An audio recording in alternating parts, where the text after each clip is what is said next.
Flex your business with an American Express Business Gold Card. You'll earn 4 times membership rewards points on your top 2 eligible spending categories, like transit and electronics, each month, on up to $150K in combined purchases per year.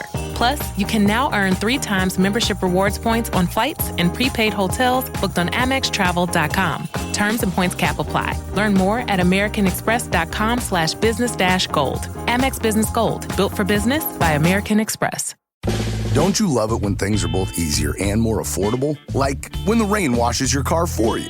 Or like when you save up to 10% by bundling your renters and auto insurance with USAA. Bundle with USAA and start saving. Get a quote today.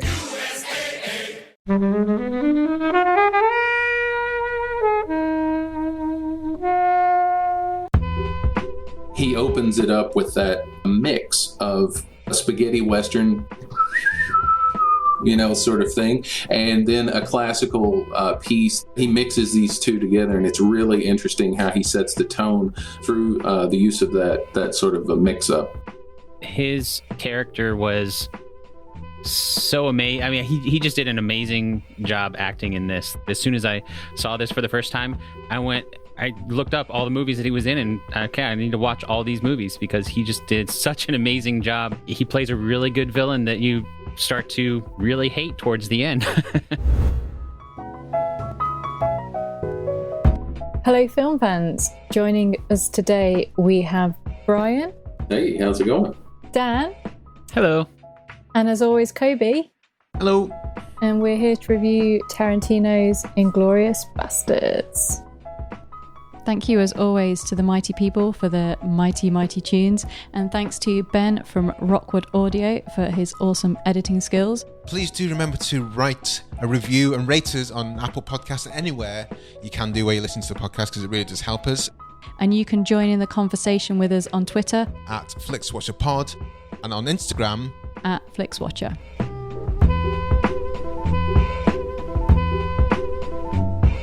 Hello and welcome to this episode of Flixwatcher Podcast.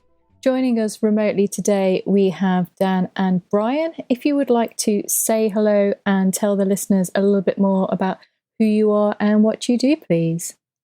Yeah, I'm Dan, a host of Based on a True Story podcast, and I'm really looking forward to chatting about fictional history movie.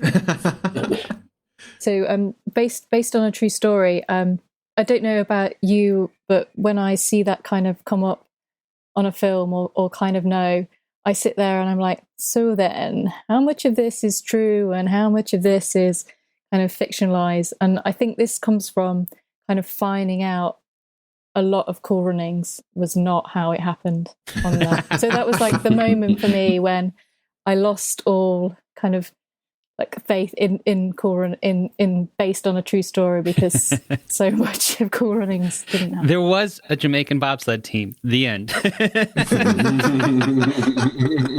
it's interesting because there's another film, the Eddie the Eagle Edwards one, which is also based on that particular Olympics as well.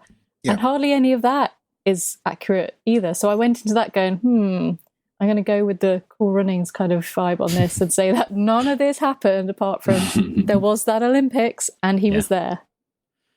But how much does that matter to you, though, Helen, if it's not based on a true story? Because if you've been entertained, like with Cool Runnings, it sounds like you're entertained with it. Does it pull the rug from underneath you, or are you like, I want to see the documentary on that? I don't know. I guess it depends on how much, whether they've like gone, oh, actually this happened in a different place or a different person said that. I mean, we had Pride on, didn't we? And when we sort of go, what was true and what wasn't, we would sort of said, I think one character was completely invented.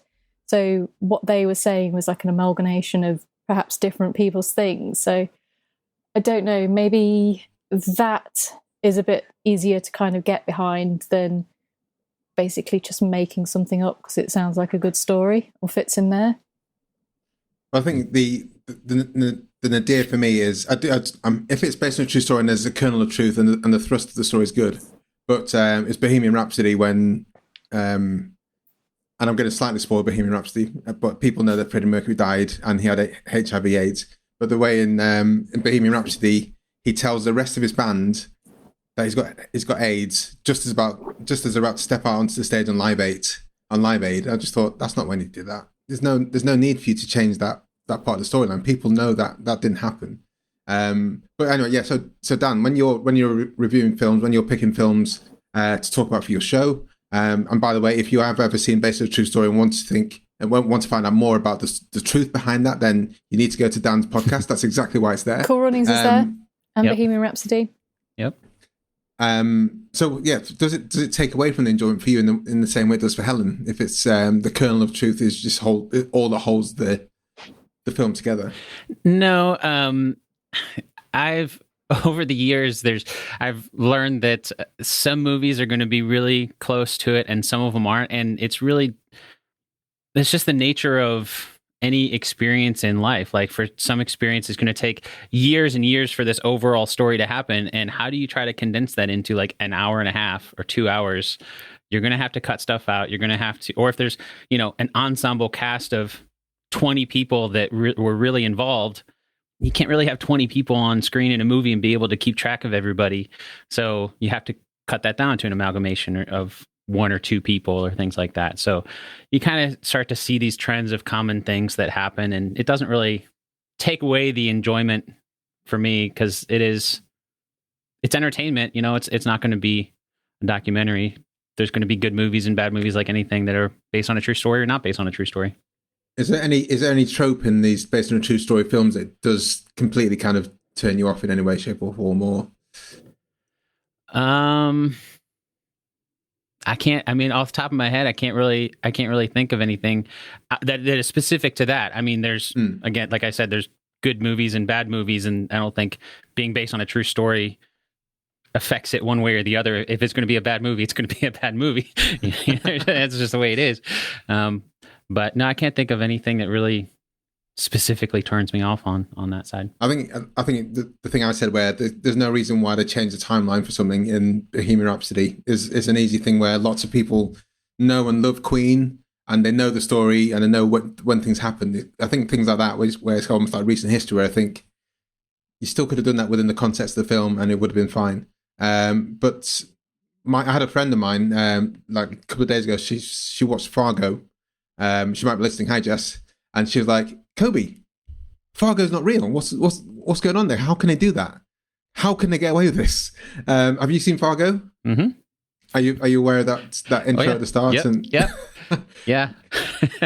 Yeah. The whole reason why they did that was to play on the fact that movies make things up. And hey, we're just going to say that this is based on a true story, but it's not.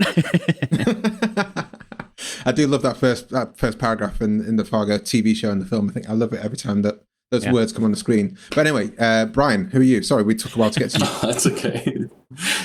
Hey, my name's Brian Collins, and I'm a digital marketer. I live in New Zealand, and I work for a nonprofit health care provider in the far north.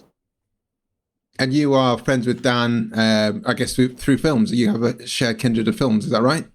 Sure, yeah. We actually worked together at one point, but we've done a podcast before. But yeah, we share a lot of interests. We share our love of discussion of film, I think, but we rarely share the same evaluation. But I think that's when you get cinephiles in a room, that's the thing, isn't it? You enjoy arguing about points. Sure. And it's very boring if everyone agrees or everyone disagrees in the same way. You have to have a kernel of truth. And myself and Helen on the same film quiz, and I think every now and again there's a couple of guys there. There's like one guy, Will, who might listen now. He doesn't like animation, so sometimes someone just kind of throws in, "What about Toy Story, Will? Have you never seen Toy Story?" He's like, "No." So sometimes you need that antagonism sometimes to make things fun. Sure. We are talking about Inglourious Basterds, which is your choice, Dan. Mm-hmm. Can you tell us why you chose it in the first instance, and a brief synopsis, and also, is it true? Yeah, well, so as we were just talking about, as you may have guessed, I am a big fan of historical movies, and World War II movies are probably my favorite kind of historical movie. Just grew up with them. My dad was a big World War II movie fan, so I started to get into that.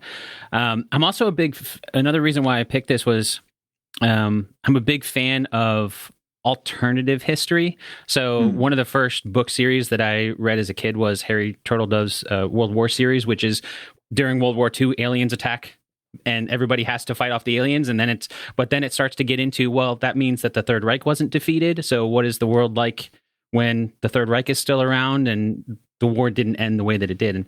And this movie has a lot of those types of, what if this had happened in history? And I'm kind of alluding to that it is not a true story. There are elements of it for sure. There was a World War II and there were Nazis and such, but so the basic synopsis, it's set in 1944 during World War II. And after that's actually, it starts off in 1941 when there's a Jewish cinema owner who witnessed her family get murdered at the hands of a Nazi colonel. And then it hops forward to 1944. She owns the cinema and it's in Nazi-occupied Paris. And she plans revenge against the Nazis when she's forced to host the premiere of a Nazi film.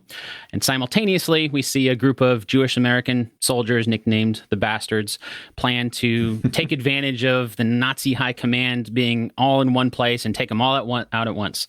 Or maybe I should say Nazis, as Brad Pitt's character calls them. He says from Tennessee. But that's the basic plot.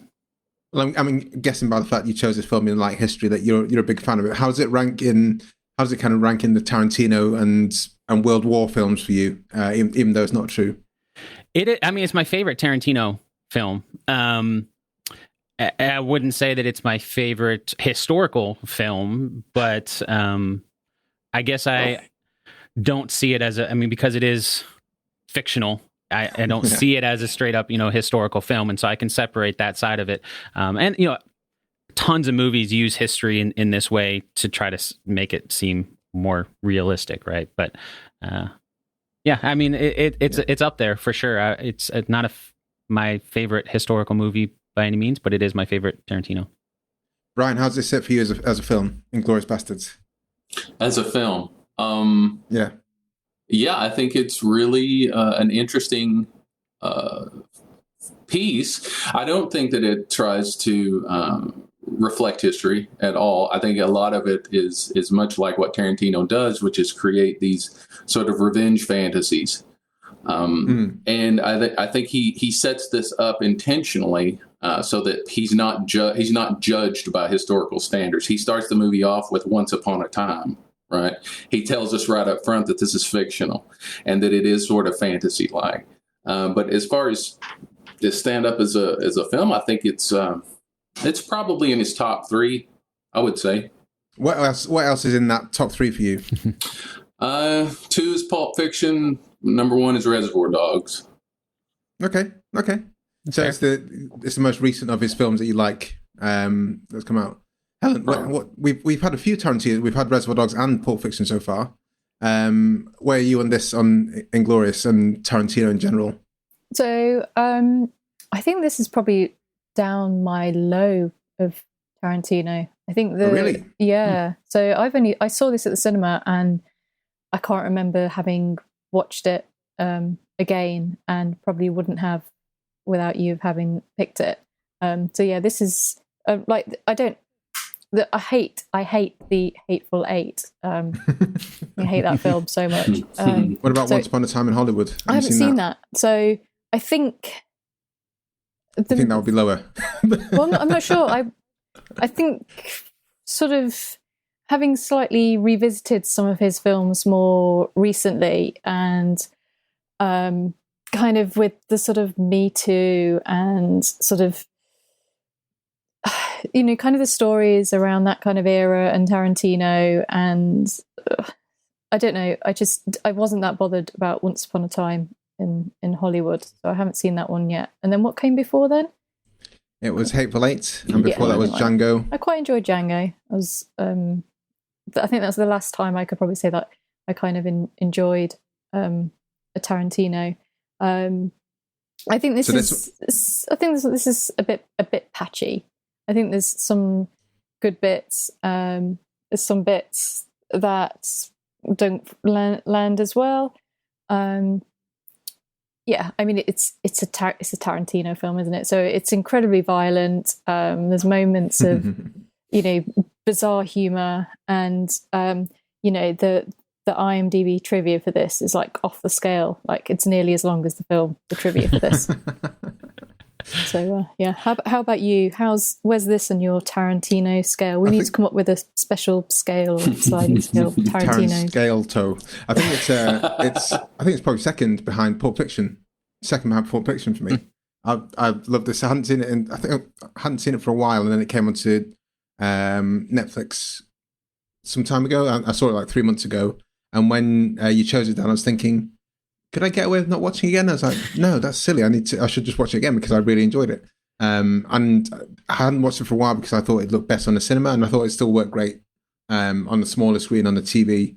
So I was happy to watch it. And this is going to pay into my repeat viewing score. But I love this. There's so many things I love about this film. Is like, first of all, Colonel Hans Landa, I think, is one of the best screen villains in a long time. I just think he's absolutely outstanding, and I was super happy when Christoph Waltz won the Best Supporting Actor and Oscar for him, because I just thought he just shows people how to act amazingly. I think he's one of the best on-screen presences we have. And when you see him in films which are lesser, I always just feel sorry for him because I know he can do really good stuff. And I love the kind of patchiness in this, because you have the bastards on one side doing their thing where they're almost like, you got the bear Jew, and all the bastards are kind of having a laugh with it. At the same time as the scalping people, which is gross, which is Tarantino gross. And I love the storyline with Mélanie Laurent and the cinema, and how those kind of merged together. I think it's really well done to ultimately off the Fourth Reich and stuff like that. So I think it's really, I really enjoy it. I think it's really good. Yeah, there's some inconsistencies with, like, for me, with stylistically wise, when, for example, they introduce Hugo Stiglitz and they use like really emboldened font and everything, and then they introduce something else and it's like really kind of crazy font, then everything else is just like really muted. And for me, that's, I know it's like a little thing like that, but something like that I think stylistically should carry on all the way through. But again, that's, it's Tarantino, he just does what he wants to do, and that's absolutely fine. Any other thoughts on well, Christoph Waltz, for example, or other kind of movie villains in general? I think you hit it on I mean, his character was so amazing. I mean, he just did an amazing job acting in this, that before I saw this, I wasn't really familiar with any of his work. But as soon as I saw this for the first time, I looked up all the movies that he was in, and okay, I need to watch all these movies because he just did such an amazing job acting. Of course, he doesn't necessarily get the same sort of script that for all of his movies that he did for this one, but that opening scene where he just bounces back and forth between different languages, and there's actually a reason for that. Towards the end of it, you find out, the Jews hiding in the floorboard don't speak English, so that's why he's been bouncing back and forth between languages. It's not just for us, the viewers, that you're doing this for. But yeah, he plays a really good villain that you start to really hate towards the end. Brian, what are your thoughts? Yeah, he's a great villain. He's up there with the Hannibal Lecters of the world, which I think that Tarantino's intention to make the Nazis more likable, more attractive, they dress better. We actually get to know them better. Like, they're actually conflicted more than the Americans seem to be about the violence that they're perpetrating on people. I think that Tarantino does this intentionally, and he certainly carries through with an evil likability. Helen, your thoughts on Hans Landa or any other aspects of the film? So I did have a question. Is scalping someone really that easy? Because they make it look like super easy. I've never done it. It's just kind of, I thought it'd be a bit more difficult. Anyway, I think it's harder if you're bald. Interestingly, the Apaches used to actually shave their heads to make it harder. That would make sense. But the body count in this is actually 301, apparently, which is that based on the cinema going? I think it must be, yeah. So that kind of is based on a true story, because it's based on the Chicago fire, the kind of elements of that happened. So that element did happen at some point, not related. There was also some other things that I thought were quite interesting. I completely forgot that Michael Fassbender was in it. And apparently Simon Pegg was going to play his character. How different a film would that have been? But there was also something that I found out, which that I thought was just a bit creepy, was that it's not Tarantino actually chokes Diane Kruger's character because apparently he didn't think that Christoph Waltz could do it the way he wanted or with like enough kind of passion. So it's actually Tarantino's hands that are choking her, which really? It's interesting. Which after like reading that, I was a bit like, oh, I feel a bit sick. But in terms of like things like Brad Pitt bingo, there's a scene where he's eating, so you can collect that in your Brad Pitt bingo. Isn't it eating pretty much the first time after he introduces Inglourious Basterds? When we see the bear Jew, he's eating in that scene, isn't he? So that's quite early on. If you're playing the Brad Pitt bingo eating game, I love the scene. I love that Fassbender scene, and I think that was the first time I saw him. I think it's the first time I saw Daniel Brühl. Definitely the first time I remember seeing Christoph Waltz. And this is one thing that Tarantino does well. He seems to be able to pick these guys. I'm sure Fassbender had a career beforehand, and he must have done the starvation film. Was it Famine? Hunger. I can't remember the Steve. Hunger. Sorry, Hunger. Yeah, I think he must have done that before doing this. But he was, in this film, he just absolutely shines. And again, Fassbender can speak German. Christoph Waltz can speak different languages, and I love it when you see people just switching between languages really well. But that scene in the bar is, I think, is astonishing, as well as the scene at the top of the film with Hans Landa. But on rewatch, I'm like, Michael, just stop talking. You don't need to say anything. They already know. They already know something's up. So you just need to stop talking, and everything will kind of be all right. So it's a bit irritating, but still, it's like, fuck, what's going on here? It is, but it's almost in my mind, it's almost more relatable. Like, because when you get nervous, some people just start blurting out more, and they just start talking more. And so if you're in that situation where he knows that they're all undercover and they're, trying not to get found out, then you're just going to want to talk more and try to talk your way out of it, which ends up not working. But I can see how that would be relatable. Because it's great when this wall is kind of falling apart slowly, but he manages to pull it back by telling that private Wilhelm or Sergeant Wilhelm to go sit back down. That you don't belong at this table, and then suddenly, record scratch. There's an SS officer who's also like, "Yeah, I don't know where you're from, mate. Where's you from?" And his story's not very good, is it? You'd be like, sure about this. And then I remember the second time rewatching it, looking out for that how he did the three fingers thing. Yeah, because I remember missing it in the first time round.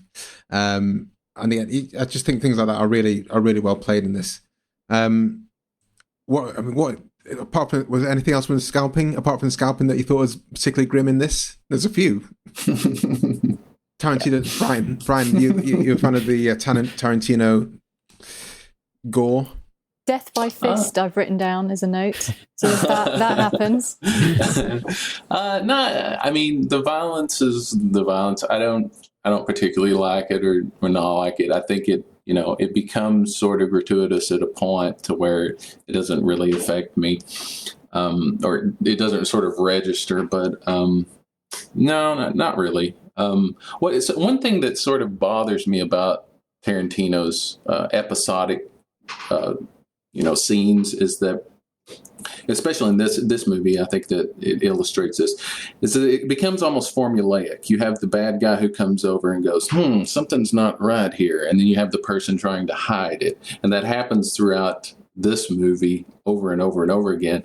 And it becomes a little tiresome to me at times. Does anybody else ever feel like that? Like you go, okay, the bad guy's going to try and figure out what's going on here, and then they're going to try and cover it up, and then there's going to be a really, really spurt of violence, right? That's one thing I would give Tarantino, is that the violence is over the top in this film, like it usually is, but it's realistic in the sense that it happens very quickly and it ends very quickly, which is what typically happens in any kind of violent scene.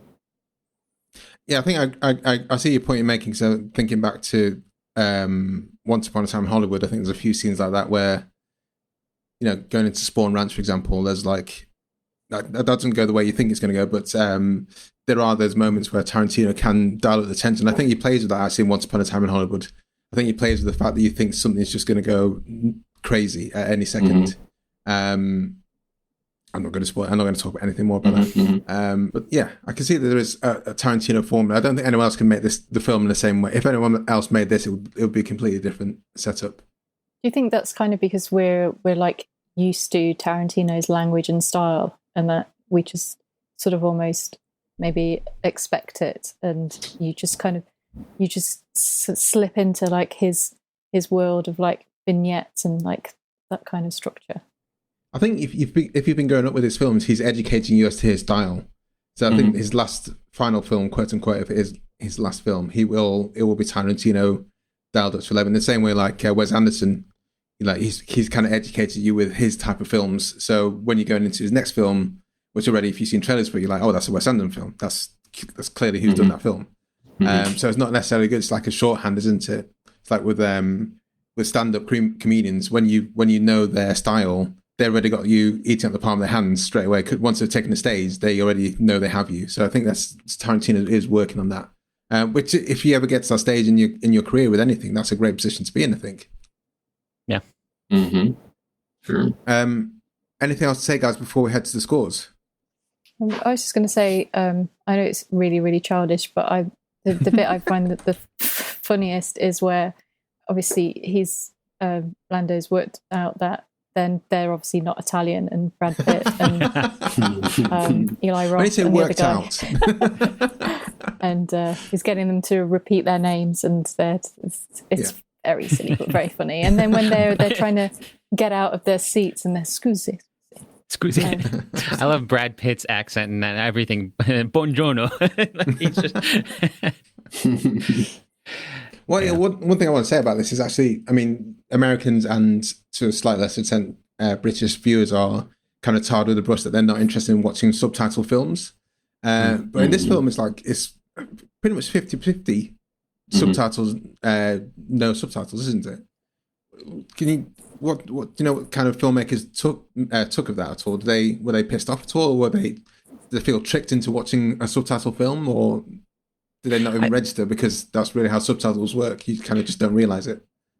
I think, I mean, for this film in particular, I think it's a little bit different than just being that, the Germans were speaking in German, and so that's going to be subtitled, and Americans are speaking in English, and that in that way. I think Tarantino used the language in different ways, like you were just talking about, Helen, there, where they're speaking Italian, and because they have horrible accent in Italian, like that's how they get found out. Or like in the beginning of the movie, like we were talking about earlier, where Walt Lander's bouncing between the different languages because the Jews hidden under the floorboard can't speak English. And so he's actually using these different languages in order to almost play a pretty big plot point for a lot of the different parts, which I think is something I haven't really seen a lot before with other movies that actually use language in that way. And of course, the poor German accent is what brings down Fassbender as well. So it's because it does play with it very intelligently. It's just more the fact that people were angry that Parasite won Best Film because it's a foreign film, and I know a lot of people here in the UK who, if you say we're going to see a subtitle film, they're like, oh, for fuck's sake.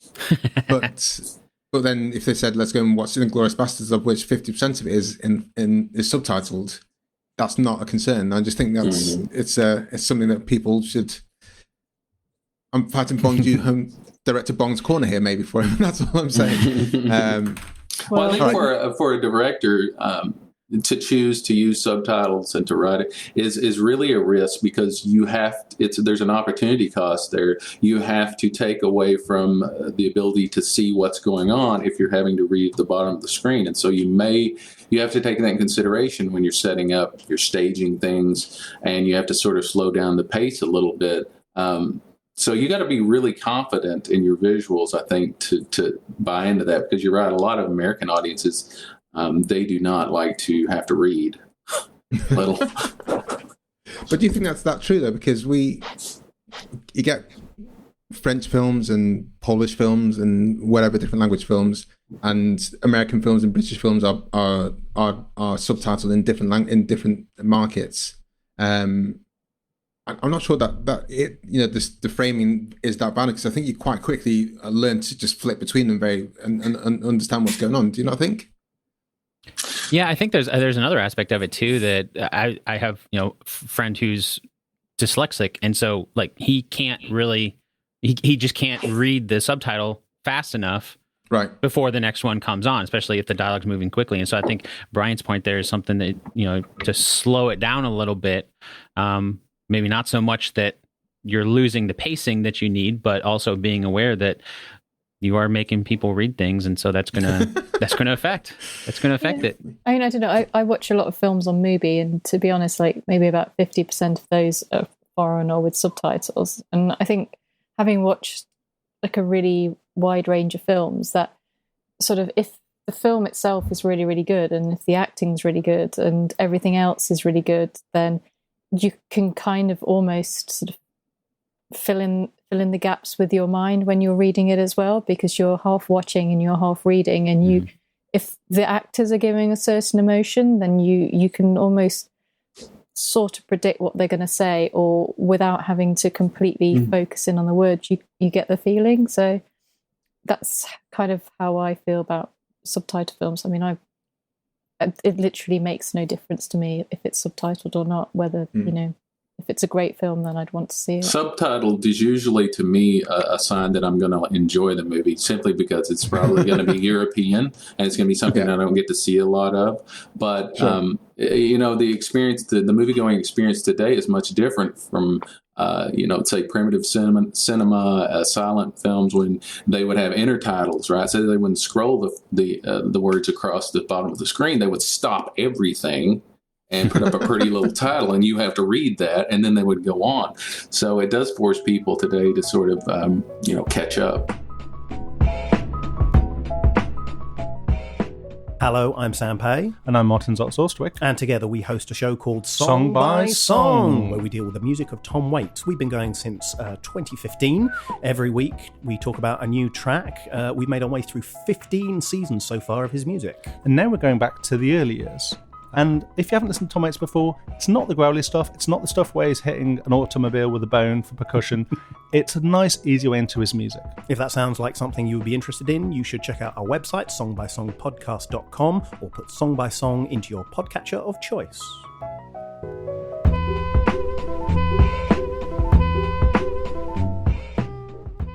Well, on that, let's head to the scores. So welcome to the Flix. Welcome. Girl, you have got to try this Laneige lip mask. Trust me, my lips needed that love. Love these vanilla vibes from Kayali. That top note is just so smooth. Smooth and stunning. That's what you get with this K18 hair mask. Those brands everybody's talking about, they're at Sephora. Discover the hype with the hottest names in beauty, including Laneige, Kayali, K18, and Rare Beauty. Only at Sephora. To the Flixwatcher scores. All of our scores are out of 5. Only been doing this for 150 episodes. They're all out of 5, and we'll kick off with the recommendability, please, from you, Dan. I'm going to give this a 4.5. It is, as I mentioned earlier, it's my favorite Tarantino film, but I think it's easy to recommend because if you can make it past that opening sequence with Christoph Waltz and that dialogue and, kind of a drawn out conversation to essentially reveal what a lot of movies probably would reveal in just a couple minutes. If you can make it past that and you enjoy it, then you're going to like the rest of the movie. If not, then it's not for you. Brian? I gave it a 4 on recommendability. I would say probably because not everybody is going to want to read that many subtitles, and probably the violence. Helen? God, it is violent. It's really violent. But then I was thinking all of his films are violent, or maybe it's just this one. Even though this is quite low on my sort of Tarantino scale, I'm still going to give this a 4, I think. Yeah, I'm going to give it a 4. I think the problem that I have with this is that it's basically solving violence with violence, and that's it. And I kind of maybe would have liked to have seen a little bit of balance or a little bit of light, because spoilers, only like three main characters kind of make it to the end, and there's just quite a lot of death and violence, and it might have been a little. And I was thinking, because I was kind of comparing it, like, oh, what did I score Pulp Fiction? And in Pulp Fiction, kind of like the good guys kind of win sort of a little bit more in this, and in this, no one wins and no one's a good guy, and everything's just, blood and violence. Do you think that's maybe Tarantino's way of saying, well, this is war, and in war, sometimes nobody wins. War sucks. Yeah, a little bit, but then, I don't know, possibly, but I just, in terms of what I want from a Tarantino, I think I prefer him a bit more when he's a bit lighter, I think. I think his tone and style works better for me when it's not sort of linked to real life stuff. Well, I've heard him quoted as saying America is one of the only countries who's never had to face its own history, especially in war. And so I think to Dan's point, even though I would consider this to be sort of a more fantasy than reflective of history, I think it may be an attempt to do that, to say the Americans are on an even keel as far as violence goes, even though we may not acknowledge that. I kind of think, imagine what his Vietnam film would be. that would be, I would go and see that. It would be more violent than this one, probably. Yeah, absolutely. I'm going to go for 4.5 here, because I think the violence will turn people off, and Tarantino being Tarantino to the nth degree might turn people off as well. But I still love it to bits, and even though it's a bit long, it's the episodic nature kind of does keep it chugging along, I think. And people like Fassbender being in it, he's in it for maybe 20 minutes, right? It's kind of a weird thing for such a huge actor now. You look back, and Daniel Brühl's in it kind of sparingly, used in it. For Dan and Brian, do you recognise some of the supporting Inglourious Basterds? Like Daniel Brühl? Yeah. From Joyeux Noel. Great. No, I mean the Bastards themselves. The Bastards. Oh, yeah. I couldn't name them, but a lot of the people I've seen, like BJ Novak from The Office. Yeah. I think that's the only one I remember. Sam Levine is in Freaks and Geeks. And Paul Rust and Eli Roth. Eli Roth, yeah. So we had a few people in there in the Bastards, who've done bigger things since the Inglourious Basterds. Well, Eli Roth was well established at that point as a director, wasn't he? He doesn't do that much acting anymore, because he wants to stay directing. But he was good in this. Yeah. I like how you picked him to be the Jew, the bear Jew, right? The most violent. Was he? Did he have a Boston accent as well? I heard him talk about Fenway Park. Fenway Park, yeah. Yep. I do love a Boston accent. Okay, Dan, repeat viewing score. Repeat viewing for me, 3.5.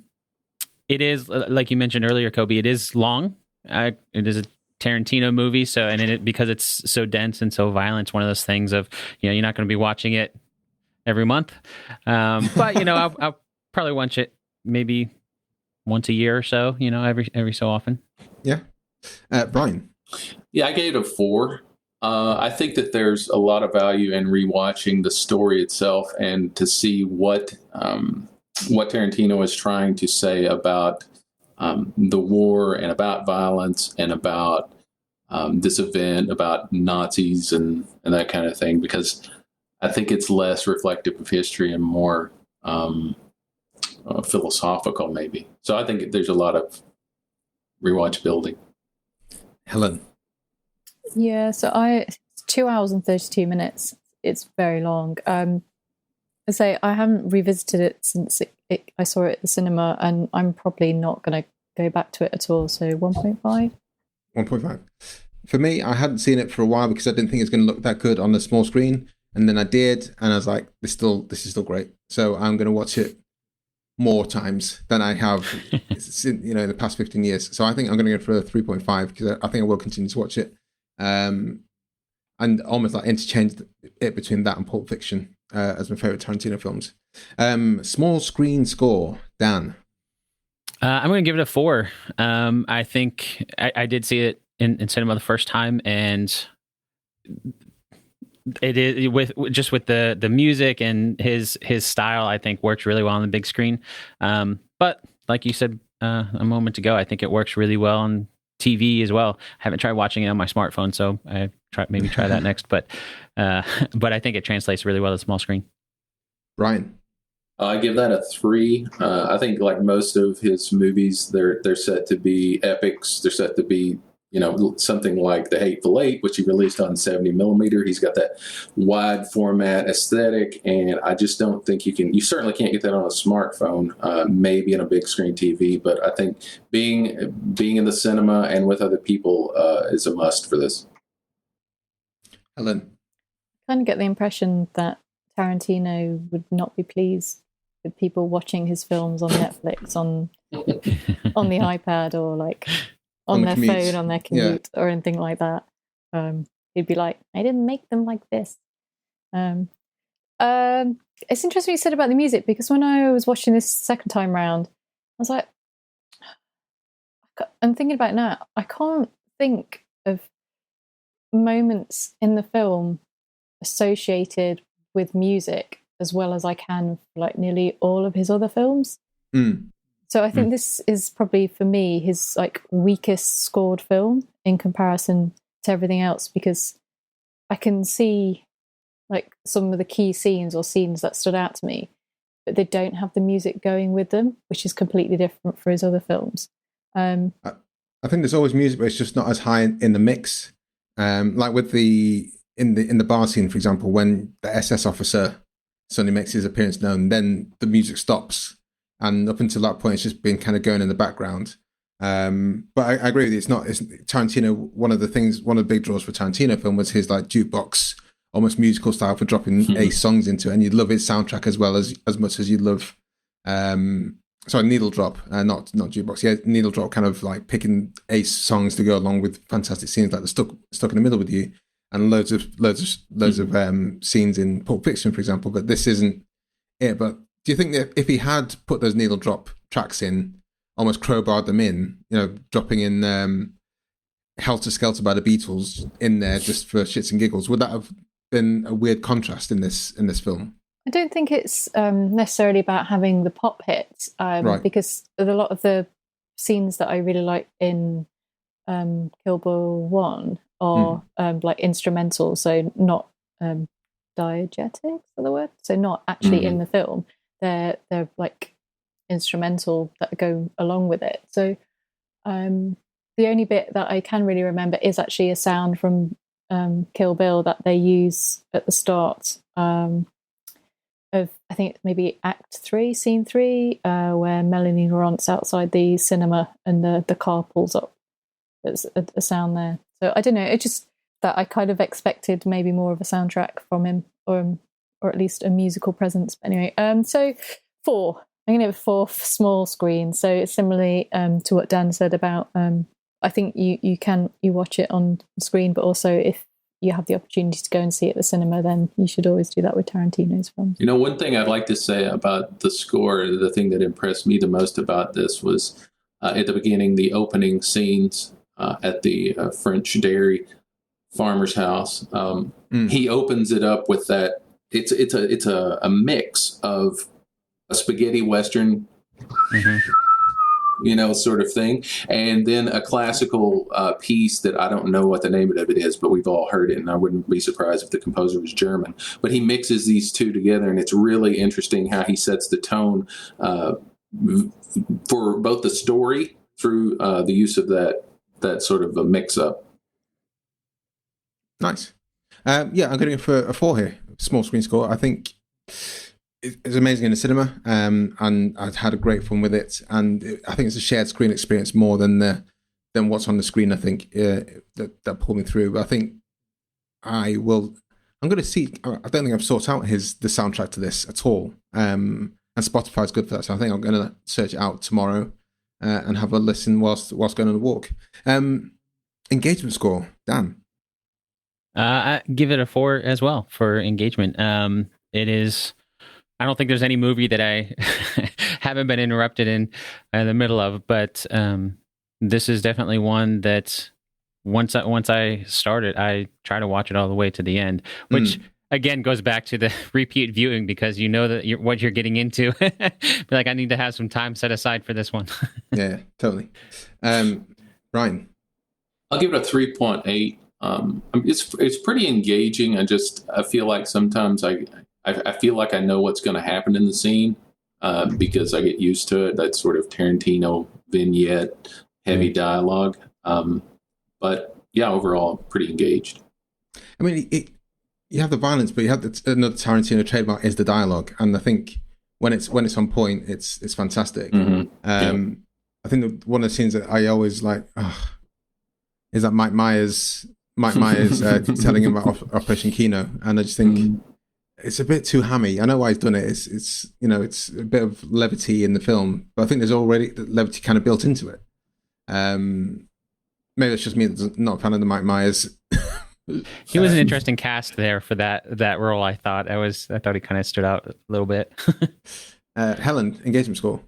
Yeah, just on Mike Myers. I mean, his kind of sort of popularity cred kind of went pretty quickly, and now when you sort of see things like that, you're like, oh yeah, that was like a thing 10 years ago. It wouldn't happen now, I don't think. Yeah, so engagement 4. I think you, if you're not engaged, then you'll miss kind of like the subtleties and the clever bits that happen with language. But it's 2 hours, so it is a long one to be in on, and for that much kind of violence. But yeah, 4. If you're not engaged, then you're going to get less out of the film. I'm going to go 4.5. If I'm going to start the film, I'm into it. So yeah, like Dan said, if you're going to press play on this, I've allocated the time to do so, and enjoy every step of the way. So that gives us an overall score of 3.8. Where did it lose points? Repeat viewing score. Yeah, that was me. Helen, sorry. 1.5. No need to apologise. But that's all good. So as we say, guys, do follow us on Twitter. We are at FlixWatcherPod. Because every time we review a film, we do a little shout out and ask for your opinions. So in this case, we're reviewing Inglourious Basterds with Dan LeFebvre from Based on a True Story podcast and Brian. Have you seen it? So tell us your thoughts on a shout out. And we had a fair few responses here. Dan, do you want to take us with the first response you got? Yeah, the first response is from Shaken Not Nerd, and they simply say, "Oh, gonna say it's in my top 5 Tarantino films. Haha." That begs the question, which, what else is in there? But also, he hasn't got that many films, so yeah, I would like to see that top 5 and see where it is. Brian. Oh, yeah, we've got one from Easy Riders Raging Podcast. They say it's Tarantino's best, a true masterpiece that I would say is one of my favorite films of the aughts. Leaves me wanting to see more of all the characters and stories. Oh, and it has a painfully great soundtrack. 5 out of 5. Okay, so we need to listen out for that soundtrack. Definitely need to check that soundtrack out. Yeah. Helen. So the next one is from a previous episode guest, Retro Ramble Blog. Slightly patchy and overlong, but a great cast and 2 of the most gripping scenes ever filmed. The opening and the basement bar scene. A bloody, funny alternative look at World War II. And then he's given 4, I'm going to call them 4 non-German fingers. And see what he's done there. It's very clever. Mm-hmm. Yeah. And Dan, do you want to take the next one? Sure. It's from Lee Thomas. Says, top-end Tarantino with a star-making performance from Waltz. The opening scene is one of the best in recent cinema. And he has a bunch of burning film emojis. 4 out of 5 burning rolls of film. Nice. Well, thank you very much, guys. Can you just sign up by telling everyone where we can find you online? Or Brian, just to recap what you do and maybe the films you like as a way to sign off.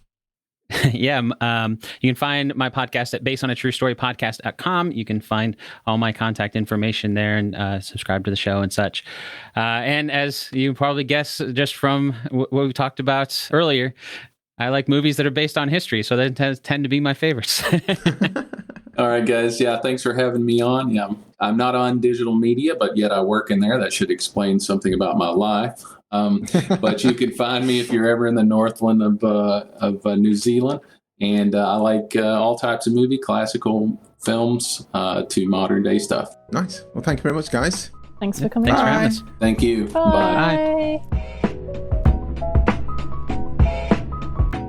Enjoyed this episode of Flixwatcher podcast? Why not leave us a 5-star review on iTunes? You can also follow us at FlixWatcherPod on Twitter, and we're at FlixWatcher on Instagram. Thanks as always to the mighty people for their mighty tunes, and Ben from Rockwood Audio for his awesome editing skills. If you're looking to get your podcast edited as sweet as this, get in touch with Ben, and that's Rockwood, ROKK Wood Audio. Tell them Flixwatcher sent you.